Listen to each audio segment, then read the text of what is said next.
What if the most complicated parts of modern American life are actually the ones that feel the most invisible? Not the loud problems, not the political fights, but the quiet infrastructure nobody explains. The systems that just work every single time at a scale that would have looked like science fiction to someone born 80 years ago. This video goes through 14 of them, and by the end, you won't be able to look at a barcode, a loading dock, or a street address the same way again, because you'll finally know what's actually happening underneath. Number 1, zip codes that simplified mail sorting and delivery.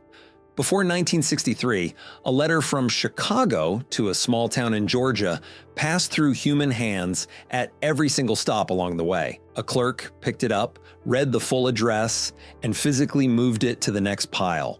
So in 1963, they rolled out the Zone Improvement Plan, zip codes, and the whole logic flipped. Number 2, interstate highways that standardized long-distance travel. Before 1956, your grandfather, driving a truck from New York to Los Angeles, needed a different map for every state he crossed, because highway meant something different in Mississippi than it did in Ohio. The Federal Aid Highway Act of 1956 didn't just fund roads, it set one engineering standard for every mile: lane width, shoulder width, curve radius.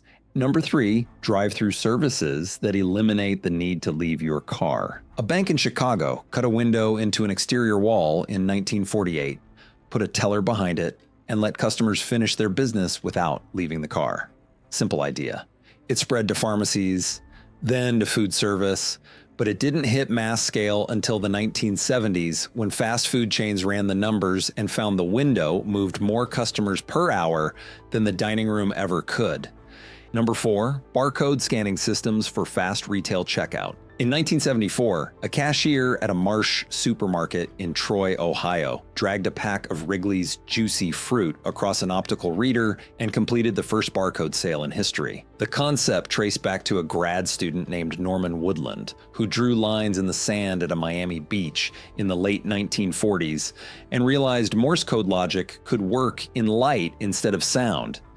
It took 26 years to get from that beach to that checkout lane. The UPC barcode isn't a price tag. Number 5, ATM networks that reduce dependence on bank branches. In 1969, Chemical Bank in Rockville Center, New York, bolted a machine to an exterior wall and put out a press release that read, "On September 2nd, our bank will open at 9 o'clock and never close again." They weren't talking about the branch. The branch still locked its doors at 3 p.m. The machine didn't. Number 6, warehouse logistics that make rapid nationwide delivery possible. In 1994, Jeff Bezos packed books in a garage in Bellevue, Washington, and drove them to the post office himself. By 2023, Amazon ran more than 1,000 facilities across the U.S., covering over 400 million square feet. No competitor has come close to copying it. A fulfillment center isn't a warehouse. A warehouse stores things for months. Number 7, one-click online purchasing that simplifies shopping. Amazon patented one-click purchasing in 1999, and the patent was broad enough that Barnes & Noble had to redesign their entire checkout to use 2 clicks just to avoid a lawsuit. Apple licensed it for iTunes. Amazon held that legal monopoly on the simplest possible shopping transaction for 18 years, and the patent didn't expire until 2017.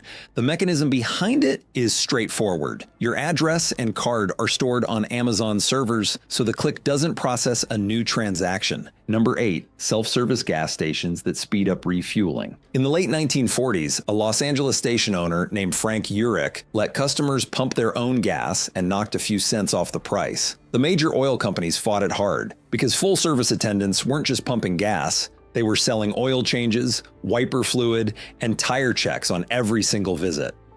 A customer holding his own nozzle wasn't buying any of that. Then, 1973 hit. The oil embargo stretched lines around blocks, stations rationed fuel. Number 9, containerized freight systems that simplify global shipping. In 1956, Malcolm McLean loaded 58 steel containers onto a converted tanker in Newark and sailed them to Houston. The Longshoremen's Union called it a threat to their jobs. They were right. Before that voyage, every crate, barrel, and sack on a ship got handled by hand, loaded piece by piece. Number 10, big box stores that consolidate dozens of errands into one stop. In 1962, Sam Walton opened the first Walmart in Rogers, Arkansas, and Kmart and Target both opened the same year. All three chains ran on the same idea: put the hardware store, the pharmacy, the clothing store, and the grocery under one roof. Price everything below what the specialists could match and let volume cover the margin. The price advantage didn't come from squeezing store workers. Walmart cut out the wholesale middleman entirely. Number 11, online package tracking that removes delivery uncertainty. Before package tracking existed, shipping something meant handing a box to a carrier and hoping. The carrier knew where it was in theory, but that knowledge lived in paper manifests that no customer could touch. If you called to ask, a rep had to phone down the chain and call you back, sometimes days later. UPS changed that in 1992 with handheld scanners that captured delivery data digitally, and by 1995 you could type a number into a browser and see exactly where your package sat without talking to anyone. Number 12, standardized street addressing systems used nationwide. In 1790, Philadelphia had a street address system. Most of America didn't. Rural directions ran like this: Third Farm, past the mill, heading north on the county road. Urban addresses numbered by lot in one city, by block in the next, by distance from some central point in another. Chicago rebuilt its grid after the Great Fire in the 1870s. Number 13, contactless payment systems that speed up transactions. American Express issued a contactless card in 1999 called Blue, with a chip that could talk to a reader wirelessly, but almost nowhere accepted it, and the whole thing quietly died. The technology sat dormant in the US for another decade. Number 14, curbside pickup services that combine online convenience with local retail access. Walmart launched curbside grocery pickup in 2014, built it out to roughly 3,000 stores by 2019, and almost nobody used it. Customers knew how to walk a store. The habit was set. Then March 2020 arrived, and in about 3 weeks, curbside went from a quiet side feature to the main way millions of Americans got food. Every system in this video started as a fight. The longshoremen fought the container. The oil companies fought the self-service pump. The established banks dragged their feet on ATM networks. Your grandfather knew that friction personally. He waited in the mail line, drove the slow roads, and handed a box to a carrier, and just hoped. You inherited the solutions without ever feeling what they replaced.